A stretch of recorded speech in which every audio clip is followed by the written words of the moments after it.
Desculpa, pessoal, o celular tocou bem na hora da gravação aqui e ela acabou sendo interrompida, então, antes que eu concluísse o raciocínio, né? Eu vinha falando a respeito do artigo 171 do CPC, aquela questão da impossibilidade temporária dos conciliadores e mediadores em estar atuando e que eles devem, então, comunicar ao juízo para que as distribuições de feitos sejam interrompidas por esse tempo que ele estará impossibilitado de atuar, né? E nós mencionávamos que quando esses conciliadores e mediadores eles ingressam no quadro por meio de concurso público, para um afastamento temporário, eles vão ter que observar as regras próprias do regime de servidores públicos do respectivo tribunal, tá? Então, para poder ter um afastamento temporário, seja na Justiça Estadual, na Justiça Federal, esses servidores públicos eles deverão estar de acordo com, poderão se afastar de acordo com o estatuto que rege o serviço público, tá? Então, para poder tirar uma licença saúde, uma licença para acompanhamento de pessoa da família, né? Uma licença para resolução de questões particulares, né? Isso seriam exemplos aí, né? De licenças temporárias, né, que interromperiam licenças do exercício do trabalho que interromperiam o desenvolvimento da sua função por um determinado tempo, tá? Então, se eles forem servidores concursados, servidores estatutários, as formas de afastamento do trabalho, elas deverão observar as regras do estatuto que rege o serviço público, tá? Mas se eles não são concursados, né, eles fazem parte apenas daquele quadro de conciliadores e mediadores que fizeram o curso e que se inscreveram para atuar junto ao tribunal. Isso é informado ao juízo da comarca e o juízo chefe, né, diretor do Sejusc, para que ele então possa fazer a nomeação, a distribuição para outros conciliadores e interrompa por um determinado tempo naquele período de impossibilidade de atuação daquele conciliador e mediador, que ele interrompa as distribuições para ele, ok? Tranquilos? E se a impossibilidade de atuação ela não for temporária, ela for permanente, tá? Então vamos imaginar que o conciliador acabou sofrendo um derrame cerebral e ficou com sequelas graves que não lhe permitem mais atuar na função de conciliador ou mediador. Então, nesse caso, ele deve também comunicar ao diretor do centro, ao diretor do Sejusc, né, mencionando essa causa de impedimento, essa impossibilidade permanente de atuação, para que esse conciliador ou mediador seja excluído do quadro do tribunal, ok? Tranquilos? Ainda sobre a conciliação e mediação, temos que mencionar a previsão do artigo 172 do Código, né? O 172 do CPC, ele fala de uma hipótese de vedação de atuação dos conciliadores e mediadores, tá? Diz assim: o conciliador e o mediador ficam impedidos pelo prazo de 1 ano, contado do término da última audiência em que atuaram, de assessorar, representar ou patrocinar qualquer das partes. Ou seja, os conciliadores e mediadores, para preservar a sua imparcialidade, tá? Eles não podem atuar em favor de qualquer uma das partes de um processo em que eles participaram da audiência, em que eles atuaram, né, pelo prazo de 1 ano, a contar da conclusão da data da última audiência que eles participaram, tá? Então, eles não podem atuar em favor de nenhuma das partes, seja assessorando elas, seja representando elas, seja patrocinando os interesses das partes, tá? E nas mais variadas áreas aí, de maneira geral, portanto, tá? Isso pelo prazo de 1 ano, tá, pessoal? Após esse prazo de 1 ano, cessa essa vedação de atuação e eles podem aí, né, contado da data da última audiência que eles participaram, passado esse período de 1 ano, eles vão poder representar, atuar, patrocinar os interesses das partes em que eles atuaram dentro de um processo, né, dentro do processo delas, tá?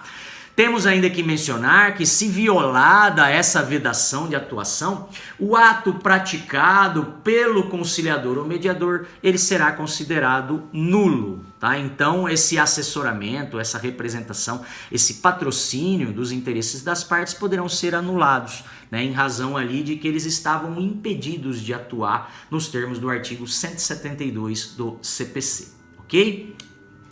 Outra questão é a previsão do artigo 173 do CPC, que fala da exclusão dos conciliadores e mediadores dos quadros, né, de cadastro dos tribunais. O 173 diz assim: será excluído do cadastro de conciliadores e mediadores aquele que, inciso 1, agir com dolo ou culpa na condução da conciliação ou da mediação sob sua responsabilidade ou violar qualquer dos deveres decorrentes dos artigos 166, parágrafo 1º e 2º, tá? Então, se eles agirem com dolo ou culpa, no sentido de querer beneficiar ou prejudicar qualquer uma das partes, esses conciliadores e mediadores poderão ser excluídos do quadro do tribunal, tá?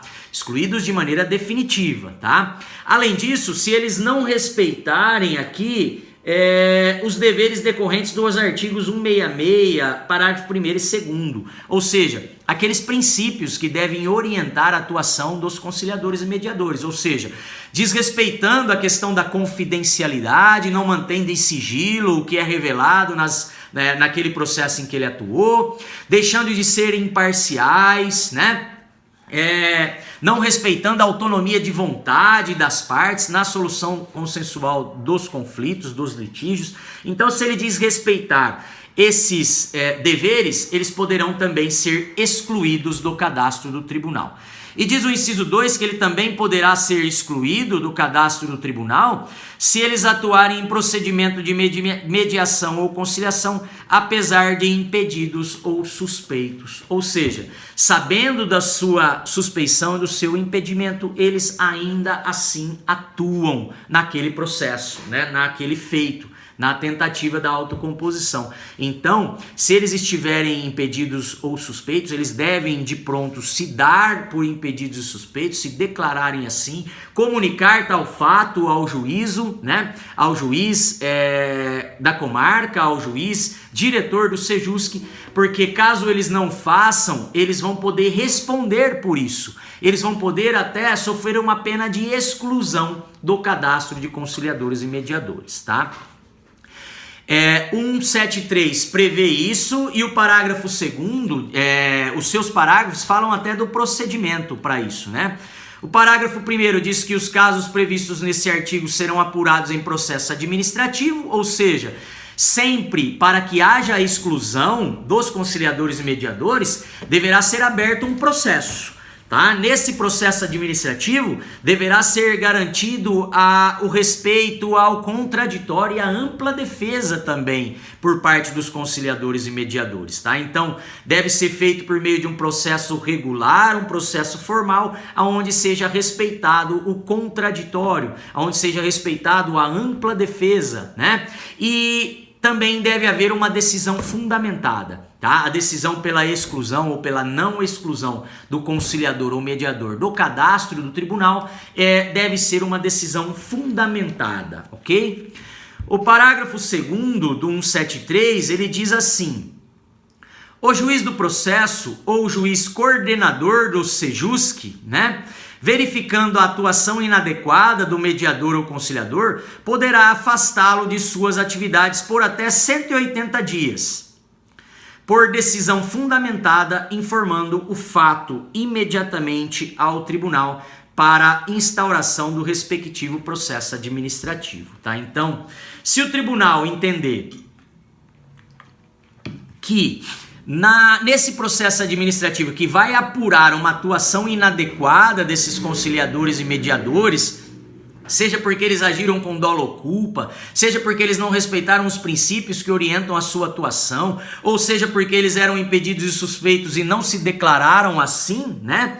Essa atuação inadequada deles poderá ser poderá levar ao seu afastamento temporário, por um prazo de até 180 dias, tá? Então, durante o processo, eles já poderão ser afastados por 180 dias para que não recebam novos processos até se verificar se realmente eles atuaram de maneira inadequada e vão poder ser excluídos do quadro ou não, ok? É isso que cumpria nos mencionar dentro das disposições do artigo 173 do CPC. Voltamos no próximo vídeo para falar das outras disposições ainda inerentes a essas figuras, né? A esses terceiros auxiliares do judiciário.